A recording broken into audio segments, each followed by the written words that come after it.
Electric charges and the field conceptல NEET type easy questions பார்க்கலாம் பாருங்க. The unit of intensity of electric field is dash. Electric field இன்டென்சிட்டியோட unit கேட்குறாங்க. ஆக்சுவலாக நமக்கு எலக்ட்ரிக் ஃபீல்டு இன்டென்சிட்டி என்ன டெஃபினேஷன் தெரியும் பார்த்தீங்கன்னா, force experienced per unit positive test charge at that point அப்படின்னு தெரியும். எலக்ட்ரிக் ஃபீல்டு இன்டென்சிட்டி டைரக்ஷன் வந்து ஃபோர்ஸ் டைரக்ஷனில் இருக்கும்.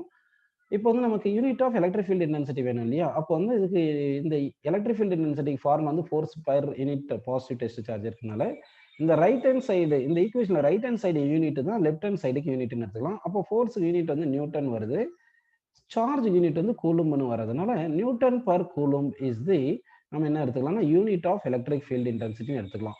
அப்படின்னா வந்து ஃபர்ஸ்ட் ஆப்ஷன் வந்து newton per coulomb is the unit of electric field intensity is correct. அடுத்த கொஸ்டின் போலாம் பாருங்க. Which of the following is deflected by electric field? ஆக்சுவலாக எலக்ட்ரிக் ஃபீல்டு டிஃப்ளெக்ட் பண்ணணும்னா வந்து ஃபோர்ஸ் ஆக்ட் ஆயிருக்கணும். ஃபோர்ஸுக்கு என்ன ஃபார்மா பார்த்தீங்கன்னா electric field intensity into charge. அப்போ சார்ஜ் இருந்தால் தான் வந்து ஃபோர்ஸ் ஆக்ட் ஆகும். அப்போது எதுக்கு இப்போ சார்ஜ் இருக்குது பார்க்கணும். நியூட்ரான் வந்து நியூட்ரல் பார்ட்டியில் சார்ஜ் கிடையாது. எக்ஸ்ரேவும் காமாரேவும் அது ஃபோட்டானுக்கு வந்து சார்ஜ் கிடையாது. ஃபோட்டானுக்கு வந்து சார்ஜ் கிடையாது, அது எனர்ஜி மட்டும்தான். ஓகேவா? அதனால எக்ஸ்ரேக்கும் காமாரேக்கும் இப்போ அது எனர்ஜினால அதுக்கு இது கிடையாது, சார்ஜ் கிடையாது. நியூட்ரான் வந்து நியூட்ரல் பார்ட்டிகல். ஆல்பா பார்ட்டிகல்ல தான் என்ன பார்த்தீங்கன்னா 2 புரோட்டான் 2 நியூட்ரான் இருக்கும். 2 புரோட்டான் இருக்கனால 2e charge plus 2e charge இருக்கும். நியூட்ரானுக்கு வந்து என்ன இருக்குன்னா நோ சார்ஜ்னு வந்துடுது. அப்போ ஆல்பா பார்ட்டிகளுக்கு பாசிட்டிவ் சார்ஜ் இருக்கு, பாசிட்டிவ் 2e சார்ஜ் இருக்கு. அதனால ஆல்பா பார்ட்டிகல் தான் டிஃப்ளெக்டட் பை எலக்ட்ரிக் ஃபீல்டு அப்படின்னு நமக்கு செகண்ட் கொஸ்டினுக்கு ஃபோர்த் ஆப்ஷன் கரெக்ட். அடுத்த கொஸ்டின் பாருங்க. A charged particle of mass 5 into 10 power minus 5 kilogram is held stationary in space by placing it in an electric field of strength 10 power 7 Newton per coulomb directed vertically downward. The charge on the particle is dash கேட்டிருக்காங்க. அப்படின்னா ஒரு பார்ட்டிகிளை வந்து என்ன பண்றாங்கன்னா வந்து ஒரு electric ஃபீல்ட place பண்ணியிருக்காங்க. அந்த எலக்ட்ரிக் ஃபீல்டு எந்த டைரக்ஷன் இருக்குன்னா டவுன்வர்ட் டைரக்ஷன் இருக்கு. அந்த எலக்ட்ரிக் ஃபீல்டு எவ்வளவு கொடுத்துருக்காங்க பாருங்க, 10 பவர் 7 நியூட்டன் பர் கூலம்ப் அப்படின்னு இங்க கொடுத்துருக்காங்க. சரிங்களா? இந்த பார்ட்டிகிள் இங்க பிளேஸ் பண்ணியிருக்காங்க, இந்த எலக்ட்ரிக் ஃபீல்ட பிளேஸ் பண்ணியிருக்காங்க. அப்படி பிளேஸ் பண்ணும்போது இது ரெஸ்ட்ல இருக்குன்னு சொல்றாங்க, ஸ்டேஷனரியா இருக்கு அப்படின்னு சொல்லியிருக்காங்க. ஓகேங்களா? ஸ்டேஷனரின்னு சொல்லியிருக்காங்க. இதனுடைய மாஸ் 5 into 10 power minus 5 சொல்லியிருக்காங்க. ஸோ இப்போ கிராவிடேஷனல் ஃபோர்ஸ் எம்ஜி ஃபோர்ஸ் வந்து டவுன்வர்ட் டைரக்ஷன்ல இருக்கு. இது ஸ்டேஷனரியா இருக்கணும்னா நெட் ஃபோர்ஸ் வந்து ஜீரோவா இருக்கணும். அப்போ நெட் ஃபோர்ஸ் ஜீரோவா இருக்கணும்னா ரெண்டு force equal and opposite act ஆனால் தான் டோட்டல் ஃபோர்ஸ் ஜீரோ வந்தால் தான் நெட் ஃபோர்ஸ் ஜீரோ வரும். ஒரு force MG force gravitational force downward direction தான் ஆக்ட் ஆகும், நமக்கு எல்லாருக்கும் தெரியும். அப்போ எலக்ட்ரிக் ஃபோர்ஸ் வந்து எந்த டைரக்ஷன்ல ஆக்ட் ஆயிருக்குன்னா இந்த இக்யூ ஃபோர்ஸ், எலக்ட்ரிக் ஃபோர்ஸ் வந்து எலக்ட்ரிக் ஃபீல்டு சார்ஜ் வந்து கண்டிப்பா வெர்டிகலி அப்போர்ட் ஆக்ட் ஆயிருந்தா தான் இந்த ஸ்டேஷனரியா வரதுக்கு வாய்ப்பே இருக்கு. அப்படின்னா எலக்ட்ரிக் ஃபோர்ஸ் வந்து அப்போர்ட்ல இருக்கு. அப்போ இந்த எலக்ட்ரிக் ஃபோர்ஸ் எந்த டைரக்ஷன் ஆக்ட் ஆயிருக்குன்னா ஆப்போசிட் இது எலக்ட்ரிக் ஃபீல்டா இருக்கு, ஆப்போசிட் இது எலக்ட்ரிக் ஃபீல்டு. அப்போ நெகட்டிவ் சார்ஜா இருந்தாதான் நெகட்டிவ் சார்ஜை தான் எலக்ட்ரிக் ஃபீல்டில் பிளேஸ் பண்ணும்போது ஃபோர்ஸ் வந்து நெகட்டிவ் சார்ஜ் எலக்ட்ரிக் ஃபீல்டு வந்து opposite direction to electric field வந்து ஃபோர்ஸ் எக்ஸர்ட் பண்ணும். பாசிட்டிவ் சார்ஜா இருந்தால் எலாங் தி எலக்ட்ரிக் ஃபீல்டு ஃபோர்ஸ் எக்ஸர்ட் பண்ணும். இங்க வந்து எலக்ட்ரிக் ஃபோர்ஸ் நமக்கு வந்து வெர்டிகலி அப்போர்ட் இருக்கணும், எலக்ட்ரிக் ஃபீல்டு டவுன்வர்ட் இருக்கு, டவுன்வர்டு தான் இருக்கு. அப்படின்னா இது கண்டிப்பா நெகட்டிவ் சார்ஜா இருந்தா மட்டும்தான் இது ஈக்குலிபிரியம்ல இருக்கும்ன்றதால நெகட்டிவ் ஆப்ஷன் வரணும்னு ஃபர்ஸ்ட் ஆப்ஷன் இல்லைன்னா செகண்ட் ஆப்ஷன் தான் கரெக்டான ஆப்ஷன் வரதுக்கு வாய்ப்பு இருக்கு. சரி, இப்போ அந்த மேக்னிட்யூட கண்டுபிடிக்கலாம் பாருங்க. இப்போ நெட் ஃபோர்ஸ் ஜீரோ இருக்குன்னா இந்த electric force is equal to gravitational force அப்படின்னு போட்டுக்கணும். Electric force equal to gravitational force. Electric force வந்து EQ that is equal to mgன்னு எடுத்துங்க. இப்போ நமக்கு Q தானே கண்டுபிடிக்கணும். Q is equal to mg divide by E. கரெக்டுங்களா? அடுத்து M எவ்வளவு கொடுத்தாங்க, 5 into 10 power minus 5 கொடுத்துருக்காங்க. G வந்து நம்ம ஆல்மோஸ்ட் 10ன்னு எடுத்துக்கலாம். அடுத்து எலக்ட்ரிக் ஃபீல்டு இன்டென்சிட்டி 10 பவர் 7 கொடுத்துருக்காங்க. ஓகேங்களா? ஸோ இந்த 10 பவர் 7 இந்த 10 கேன்சல் பண்ணால் இங்கே 10 பவர் 6ன்னு வந்துடும். அப்போ 5 into 10 power minus 5 இருக்கு இல்லைங்களா? இந்த 10 power 6 மேலே போனால் 10 power minus 6 கூலும்னு வந்துடுது. இந்த 10 power minus 6 கூலும்னு நம்ம மைக்ரோ கூலும்னு எடுத்துக்கலாம். ஸோ அப்போ ஆன்சர் என்ன வருது பார்த்தீங்கன்னா சார்ஜ் வந்து 5 into 10 power minus 5 micro coulomb. Already நம்ம சைனை ஃபிக்ஸ் பண்ணிட்டோம், மைனஸ் வரணும். அப்போ சார்ஜ் வந்து நெகட்டிவ் சார்ஜாக இருக்கணும். அப்போ வந்து என்ன ஆன்சர் பார்த்தீங்கன்னா நமக்கு ஆப்ஷன் பி வந்து கரெக்டான ஆன்சர். நெக்ஸ்ட் கொஸ்டின் பாருங்க. Electric field strength due to a point charge of 5 microcoulomb at a distance of 80 cm from the charges dash கேட்டிருக்காங்க. அப்படின்னா எலக்ட்ரிக் ஃபீல்ட் ஸ்ட்ரென்த் கேட்டிருக்காங்க. Electric field strength equal to question mark. ஒரு point charge இருக்கு. இந்த point charge value எவ்வளவு கொடுத்துருக்காங்கன்னா 5 மைக்ரோகூலம்னு இருக்கு. ஓகேங்களா? அந்த சார்ஜ் இருக்கு. இந்த சார்ஜ் டிஸ்டன்ஸ் வந்து ஒரு பர்டிகுலர் டிஸ்டன்ஸ் ஒரு பாயிண்ட்ல வந்து நம்ம ஃபீல்டை கண்டுபிடிக்கணும், எலக்ட்ரிக் ஃபீல்டு. இந்த டிஸ்டன்ஸ் ஆர் எவ்வளவு கொடுத்துருக்காங்கன்னா 80 சென்டிமீட்டர் கொடுத்துருக்காங்க. அந்த மீட்டரில் மாற்றது 10⁻⁻2 போட்டுருணும். ஓகேங்களா, இதுதான் 80 சென்டிமீட்டர் கொடுத்துருக்காங்க. இப்போ electric field intensity at point due to point charge formula என்ன பார்த்தீங்கன்னா KQ/R² அப்படின்னு தெரியும். Kன்றது 1/4πε0, அதனுடைய வேல்யூ 9 × 10⁻9 போட்டுங்க. இன்டு Q வந்து எவ்வளோன்னா 5 மைக்ரோ கூலும். ஸோ 5 × 10⁻⁻6 இங்கே பாருங்க 5 மைக்ரோ கூலும் கொடுத்துருக்காங்க. டிவைட் பை டிஸ்டன்ஸ் என்ன பார்த்தீங்கன்னா 80 சென்டிமீட்டர், மீட்டரை மாத்திரத்து 8 × 10⁻2 போட்டு ஹோல் ஸ்கொயர்னு போட்டுடுறோம். ஸோ இதை வந்து நம்ம இப்போ சால்வ் பண்ணோம்னா நமக்கு என்ன ஆன்சர் கிடைக்கும் பார்த்தீங்கன்னா, இந்த ஆன்சர் வந்து 7 × 10⁻4 N/கூலும் அப்படின்னு நமக்கு கிடைக்கும். ஸோ 4th கொஸ்டினுக்கு ஆப்ஷன் வந்து நமக்கு செகண்ட் ஆப்ஷன் வந்து கரெக்டான ஆன்சர். அடுத்த கொஸ்டின் பேர்லாம் பாருங்க. The electric field due to a charge at a distance of 3 meter from it is 500 N/coulomb. The magnitude of the charge is dash ன்னு கேட்டிருக்காங்க. ஆக்சுவலாக வந்து electric field intensity at point to point charge வந்து 1/4πε0 Q/R² நமக்கு தெரியும். இப்போ இங்கே பாருங்க எலக்ட்ரிக் ஃபீல்டு இன்டென்சிட்டி எவ்வளோ கொடுத்துருக்காங்கன்னா 500 N/coulomb கொடுத்துருக்காங்க. டிஸ்டன்ஸ் எவ்வளோ கொடுத்துருக்காங்கன்னா 3 மீட்டர்லேருந்து சொல்லியிருக்காங்க. ஸோ இந்த வேல்யூஸை சப்ஸ்டிட்யூட் பண்ணிடலாம். எலக்ட்ரிக் ஃபீல்டு இன்டென்சிட்டி 500 போட்டுருங்க. இஸ் ஈக்குவல் டு 1/4πε0 பாருங்க 9 × 10⁻9 ஆன்சர் உங்களுக்கு தெரியும். இன்ட்டு Q வந்து Qன்னு போட்டுட்டு R² வந்து என்ன பண்ணலாம் 3² போட்டுங்க. 3² வந்து 9. ஸோ இந்த 9ம் 9ம் கட் பண்ணிடுங்க. இந்த 10⁻9 அந்த பக்கம் கொண்டு போயிருங்க. ஸோ 500 × 10⁻−9 கிடைக்கும். Is equal to Q. இதை வந்து எப்படி எழுதிக்கலாம்னா 0.5 × 10⁻6 கூலும்ப் அப்படின்னு எழுதிக்கலாம் இல்லையா.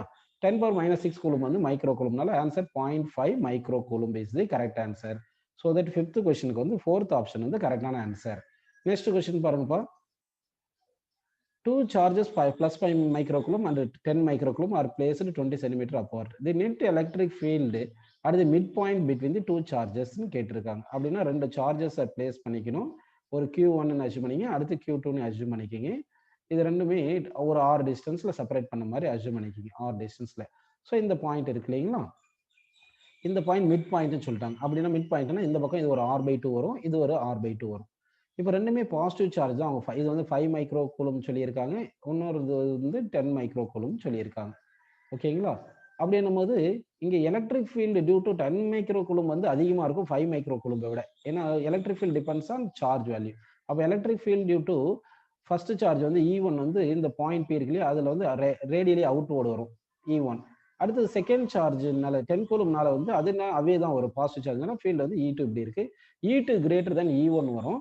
அதனால் நெட் ஃபீல்டு வந்து டுவர்ட்ஸ் +5 மைக்ரோ கூலும்ப் தான் இருக்கணும் நமக்கு. அப்படின்னா இதர் ஆப்ஷன் ஃபர்ஸ்ட் ஆப்ஷன் இல்லைன்னா தேர்ட் ஆப்ஷன் வரணும்.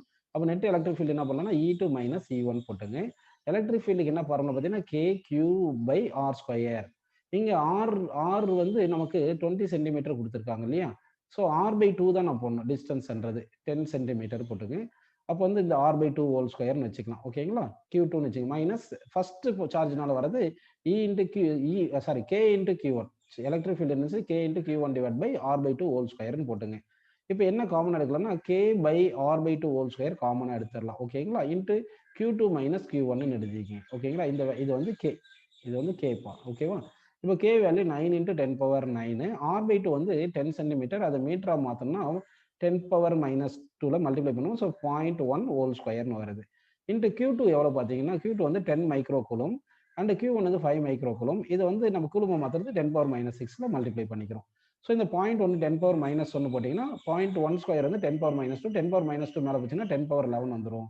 So that electric field intensity என்ன வருதுன்னா 9 × 10⁻11 வந்துட்டு இங்கே 10 - 5 வந்து 5 வந்துட்டு இன்ட்டு 10⁻−6 இருக்கு. ஓகேங்களா, ஸோ இந்த 9 × இந்த 5 இருக்கு இல்லைங்களா, 9 × 5 எவ்வளோ பார்த்தீங்கன்னா நமக்கு 45 அப்படின்னு கிடைக்குது. ஸோ 45 × இந்த 10⁻11ம் 10⁻−6ம் சேர்ந்து 10⁻5ன்னு வருது.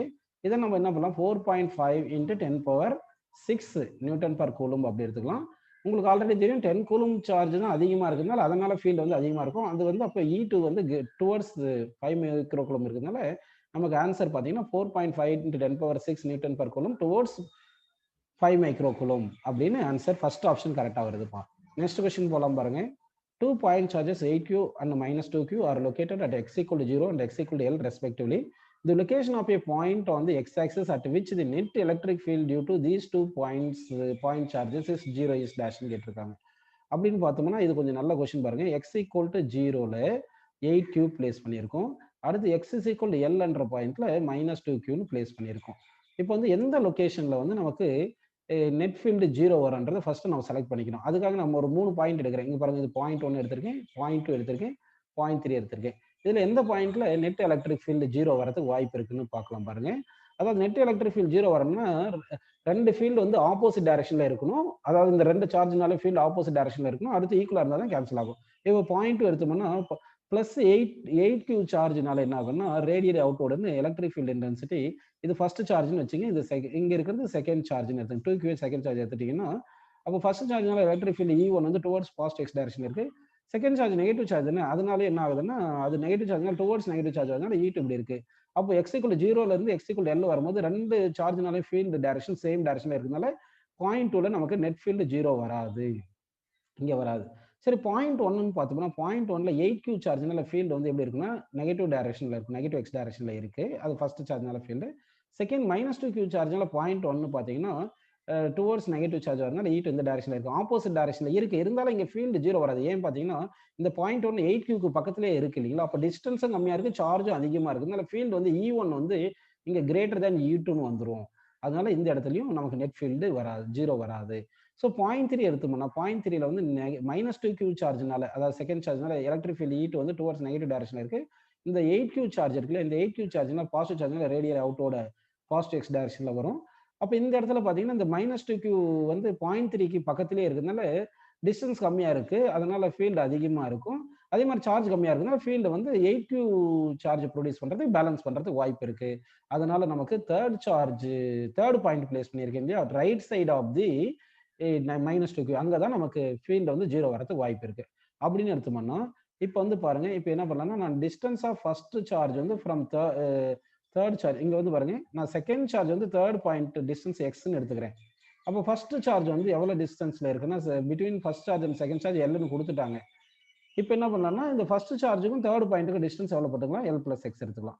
ஸோ இந்த பிளேஸ்ல வந்து electric field due to first சார்ஜும் electric field due to second charge equal and opposite இருந்தால் தான் கேன்சல் ஆகும். அப்படி போட்டுட்டு இப்போ என்ன பண்ணலாம்னா formula k into first charge வந்து 8qன்னு போட்டுங்க, டிவைட் பை டிஸ்டன்ஸ் வந்து L+x whole square, electric field இன்டென்சிட்டிக்கு k into charge divide by distance square போட்டுங்க, இஸ் ஈக்குவல் டு செகண்ட் சார்ஜ்னால ஃபீல்டு எவ்வளோ பார்த்தீங்கன்னா k இன்டூ ஃபீல்டு சார்ஜ் பார்த்தீங்கன்னா 2q கொடுத்துட்டாங்க இல்லையா, டிவைட் பை எக்ஸ் ஸ்கொயர்னு போட்டுக்கலாம். ஓகேங்களா? இப்போ இதில் என்னென்ன கேன்சல் பண்ண முடியுமோ அதெல்லாம் கேன்சல் பண்ணலாம் பாருங்க. இந்த q கேன்சல் பண்ணிட்டேன், k கேன்சல் பண்ணிட்டேன். அடுத்து இந்த 2ம் இந்த 8ம் கேன்சல் பண்ணா 4 கிடைக்குது. ஸோ இப்போ இதை சப்ஸ்டிட் பண்ணா 4/L+x whole square is equal to 1/x square இருக்கு. இப்போ ஸ்கொயர் ரூட் எடுத்துருங்க, ரூட் எடுத்தா 2 divide by L+x is equal to 1/x வருதுங்களா? அப்படின்னா இது கிராஸ் மல்டிப்ளை பண்ணா 2x is equal to L+x வருதா? எக்ஸை லெஃப்ட் சைடில் கொண்டு வந்துருங்க. ஸோ x இஸ் ஈக்குவல் என்ன வருது பாருங்க, 2x - x வந்து xன்னு வருது, x இஸ் ஈக்குவல் Lன்னு வருது. அப்படின்னா இந்த எக்ஸ்ன்ற இந்த டிஸ்டன்ஸ் வந்து நமக்கு Lன்னு கிடைக்குது. ஓகேங்களா? Lன்னு கிடைக்குது. ஆல்ரெடி இந்த லெங்த்தும் உங்களுக்கு Lன்னு தெரியுது. அப்படிதான். அப்போ டிஸ்டன்ஸ் ஃப்ரம் தி ஆரிஜின் பார்த்தோம்னா L+x தானே வேணும். L வந்து L, x வந்து ஒரு L, ஸோ தட் 2L அப்படின்னு கிடைக்குதுப்பா. ஸோ அப்போ 2L distance from the origin வந்து நமக்கு நெட் ஃபீல்டு வந்து 0வா கிடைக்குது. So third option correct. அடுத்த கொஸ்டின் பாருங்க. A cube of side B has a charge q at each of its vertices. The electric field due to this charge distribution at the center of this cube will be 1/4πε times of dash ன்னு கேட்டிருக்காங்க. ஆக்சுவலா வந்து நம்ம ஒரு cube எடுக்கிறோம்னு வச்சுங்க, இப்படி ஒரு cube எடுத்தோம்னா இப்போ இந்த கியூப் கார்னர்ஸ் எல்லாம் வந்து equal distance from the centre இருக்கும். கார்னர்ஸ் வந்து ஈக்குவல் டிஸ்டன்ஸ் ஃப்ரம் சென்டர்னு இருக்கும். ஓகேங்களா? இப்போ இங்க சார்ஜஸை பிளேஸ் பண்றேன். இங்க ஒரு சார்ஜ், இங்க ஒரு சார்ஜ், இங்க ஒரு சார்ஜ், இந்த சார்ஜஸ் இப்படி பிளேஸ் பண்ணோம்னா சென்டர் ஆஃப் தி கியூப்ல என்ன ஆயிருக்கும் பாத்தீங்கன்னா வந்து எலக்ட்ரிக் ஃபீல்ட் டியூ டு ஒரு கார்னர்ல இருக்கிற எலக்ட்ரிக் ஃபீல்டுக்கும் இன்னொரு கார்னர்ல, அதாவது ஆப்போசிட் கார்னர், இது சப்போஸ் இந்த எக்ஸாம்பிள் வந்து ஃபர்ஸ்ட் கார்னர் இந்த சார்ஜுக்கும் செகண்ட் கார்னர் இங்க ஆப்போசிட் கார்னர்ல இருக்கிறது, ஃபர்ஸ்ட் கார்னர்ல இருக்கிற சார்ஜ்னால சென்ட்ரல் எலக்ட்ரிக் ஃபீல்டு E1 எடுத்துக்கிட்டோம்னா இந்த செகண்ட் கார்னர் ஆப்போசிட் கார்னர் எடுத்தது எலக்ட்ரிக் ஃபீல்டு E2 ஆப்போசிட்டா இருந்து கேன்சல் ஆயிரும். இது ரெண்டு கேன்சல் ஆயிரும். அது மாதிரி ஒவ்வொரு கார்னருக்கும் ஆப்போசிட் கார்னர்ல இருக்கிற சார்ஜஸ்னால எலக்ட்ரிக் ஃபீல்டு ஈக்குவல் அண்ட் ஆப்போசிட்டா வந்து கேன்சல் ஆயிட்டு டோட்டல் எலக்ட்ரிக் ஃபீல்டு இன்டென்சிட்டி என்ன வரும்னா 0 அப்படின்னு வரும். ஸோ தட் 8th கொஸ்டினுக்கு ஆன்சர் வந்து 4th ஆப்ஷன் கரெக்டான ஆன்சர். அடுத்த கொஸ்டின் போலாம் பாருங்க. The figure shows some of the electric field lines corresponding to an electric field. The figure suggests ஆக்சுவலா strength of the electric field intensity எப்படி சொல்லுவோம்னா, electric field க்ளோஸரா இருந்துச்சுன்னா ஸ்ட்ராங் ஃபீல்டு சொல்லுவோம், எலக்ட்ரிக் ஃபீல்டு ஃபார் தூரமா இருந்துச்சுன்னா வீக்கர்னு சொல்லுவோம். இப்போ பார்த்தீங்கன்னா பாயிண்ட் ஏலையும் சரி பாயிண்ட் சிலையும் சரி எலக்ட்ரிக் ஃபீல்ட்ஸ் எல்லாம் ஈக்குவல் ஸ்பேஸ்ல இருக்கு. பாயிண்ட் ஏல எலக்ட்ரிக் லைன்ஸ் ஆஃப் ஃபோர்ஸ் எவ்வளவு டிஸ்டன்சஸ் செப்பரேட் பண்ணியிருக்கோ அதே டிஸ்டன்ஸ் தான் பாயிண்ட் சில இருக்கிறதுனால எலக்ட்ரிக் ஃபீல்ட் இன்டென்சிட்டி அட் ஏவும் சியும் ஈக்குவலா இருக்கும். ஆனா பில பாருங்க எலக்ட்ரிக் ஃபீல்டு லைன்ஸ் எல்லாம் தூரமா இருக்கிறதுனால பில வந்து electric lines of force strength வந்து ஏ அண்ட் சி பாயிண்ட்டை கம்பேர் பண்ணும்போது கம்மியா இருக்கும். ஸோ அப்படின்னா நம்ம என்ன கன்க்ளூஷன் வந்திருக்கும் பார்த்தீங்கன்னா எலக்ட்ரிக் ஃபீல்ட் இன்டென்சிட்டி அட் ஏவும் எலக்ட்ரிக் ஃபீல்ட் இன்டென்சிட்டி அட் சியும் ஈக்குவல். ஆனா electric field intensity at B வந்து கம்மியா இருக்கும். அப்படி இருக்கிற ஆப்ஷன் பாருங்க electric field intensity A and C are equal and B வந்து ஏல சில இருக்கிறத விட கம்மியா இருக்கு அப்படின்னு நம்ம எடுத்தோம்னா தேர்ட் ஆப்ஷன் கரெக்டான ஆன்சர். சரிங்களா? சரி, நெக்ஸ்ட் கொஸ்டின் போயிடலாம் பாருங்க. An uncharged sphere of metal is placed in between charged plates shown in figure. The lines of force looks like எதுன்னு கேட்டிருக்காங்க. ஆக்சுவலா வந்து நீங்க என்ன புரிஞ்சுக்கணும்னா ஒரு எலக்ட்ரிக் ஃபீல்டுல வந்து நம்ம என்ன பண்றோம்னா இப்படி எலக்ட்ரிக் ஃபீல்டு இருக்குன்னு வச்சுக்கோங்க. இதுல வந்து ஒரு அன்சார்ஜ் ஸ்பியரை வச்சீங்கன்னா negative and positive charges induce ஆயிருக்கும். Negative and positive charges induce ஆயிருக்கும் அப்படின்னு நம்ம அஸ்யூம் பண்ணிக்கணும். ஒரு எண்டில் வந்து எப்படி இருக்கும்னா பாசிட்டிவ் சார்ஜஸ் இன்டியூஸ் ஆயிருக்கும், இன்னொரு எண்டில் நெகட்டிவ் சார்ஜஸ் இன்டியூஸ் ஆயிருக்கும் அப்படின்னு அஸ்யூம் பண்ணிக்கிங்க. அப்போ இந்த ஸ்பியர்ல வந்து negative and positive charges induce ஆயிருக்குன்னா அப்படி பாசிட்டிவ் நெகட்டிவ் சார்ஜஸ் இன்டியூஸ் ஆயிருக்குன்னா அந்த சார்ஜஸ்னால எலக்ட்ரிக் ஃபீல்டு எப்படி இருக்குன்னா ரேடியலி அவுட்வர்ட் அண்ட் நார்மலா இருக்கும். பர்பண்டிகுலராகவும் இருக்கணும், நார்மலாகவும் இருக்கணும் அப்படின்னு நம்ம எடுத்துக்கணும். ஓகேங்களா? அப்படின்னு பார்த்தோம்னா இங்க பாருங்க இந்த ஸ்பியர்ல இந்த கேஸ்ல தான் கேஸ் தெரியல தான் நார்மலா என்டர் ஆகுது. ஓகேங்களா? இங்க வந்து லீவ் ஆகுது. இப்படி லீவ் ஆயிருக்கு. மற்றதுலலாம் அந்த மாதிரி வரல. அது இல்லாமல் இன்சைடு வந்து எலக்ட்ரிக் ஃபீல்டு 0 வரணும். இன்சைடு கண்டக்டர் வந்து எலக்ட்ரிக் ஃபீல்டு 0வும் இருக்கணும். அப்படி பார்த்தீங்கன்னா செகண்ட் ஆப்ஷன்ல இன்சைட்ல எலக்ட்ரிக் ஃபீல்டு நாட் ஈக்குவல் 0ன்னு காமிச்சிருக்காங்க. ஸோ இந்த ஆப்ஷன் கரெக்ட் கிடையாது. ஓகேங்களா? இந்த ஃபோர்த் ஆப்ஷன்ல பாருங்க எலக்ட்ரிக் ஃபீல்டு எல்லாம் வந்து நார்மலா அதாவது எலக்ட்ரிக் ஃபீல்டு எப்படி இருக்குன்னா பர்பண்டிகுலரா என்டர் ஆயிருக்கணும். சரிங்களா? அந்த மாதிரி இங்க காமிக்கல. ஸோ ஃபோர்த் ஆப்ஷனும் நாட் கரெக்ட். ஃபர்ஸ்ட் ஆப்ஷன்ல இங்க அப்படியே வெர்டிகலி காமிச்சதுனால இப்படியே காமிச்சிருப்பாங்க போல இருக்கு. அதனால first option not correct. So 10th கொஸ்டினுக்கு தான் எப்படி வந்திருக்குன்னா நமக்கு இன்சைட் கண்டக்டர் எலக்ட்ரிக் ஃபீல்டு 0வா இருக்கு. அடுத்து வந்து எப்படி இருக்குன்னா எலக்ட்ரிக் ஃபீல்டு வந்து எப்படி இருக்கு நார்மலா என்டர் ஆகிற இடத்துல மட்டும் நார்மலா என்டர் ஆகணும், லீவ் ஆகிற இடத்துல நார்மலா இருக்கணும் அப்படின்னு நமக்கு தேர்ட் ஆப்ஷன் வந்து கரெக்டான ஆன்சர். ஸோ இப்போ கண்டக்டர் வந்து எப்படின்னா எலக்ட்ரிக் ஃபீல்டு வச்சா இன்சைட் கண்டக்டர் வந்து எலக்ட்ரிக் ஃபீல்டு 0ன்னு வச்சுக்கணும். அடுத்து electric field either originates or terminates வந்து பர்பண்டிகுலர்லி அப்படின்னு இருக்கணும். ஓகேங்களா? அதே மாதிரி இந்த கண்டக்டர் மாதிரி இங்க பிளேஸ் பண்றோம்ல, இந்த கண்டக்டர் மாதிரி இங்க பிளேஸ் பண்ணியிருக்கோம் இல்லைங்களா? இது பிளேஸ் பண்ணா அந்த கண்டக்டர்லயே எப்படி இருக்குன்னா எலக்ட்ரிக் ஃபீல்டு வந்து பர்பண்டிகுலரா தான் வந்திருக்கும். அப்படின்னா இங்க பாருங்க இங்க பர்பண்டிகுலரா இங்க வந்துட்டு தான் வருது. ஆனா இந்த ஃபோர்த் கேஸ்ல பாருங்க பர்பண்டிகுலரா வரல. இங்க கண்டக்டர்ல வந்து இப்படி இன்க்ளைண்டா வந்துருச்சு இல்லையா இந்த கண்டக்டருக்கு. அதனால இந்த ஃபோர்த் கேஸ் இங்க கண்டக்டர் பிளேட்ஸ் வச்சிருக்கும் இல்லையா, இதுல வந்து பர்பண்டிகுலரா கிடையாதுனால தப்பு. இந்த ஸ்பியருக்கு ஆல்மோஸ்ட் பர்பண்டிகுலரா ஃபீல்டு என்டர் ஆகிற மாதிரி இருக்கலாம். ஆனா சார்ஜஸ்ல இருந்து பாசிட்டிவ் மேல இருக்கிற பாசிட்டிவ் சார்ஜ் கீழே இருக்கிற நெகட்டிவ் சார்ஜஸ்க்கு பர்பண்டிகுலரா தான் ஃபீல்டு இருக்கும். அதனால இந்த ஃபோர்த் ஆப்ஷன் தப்பு, கரெக்ட் கிடையாது. So third option is correct.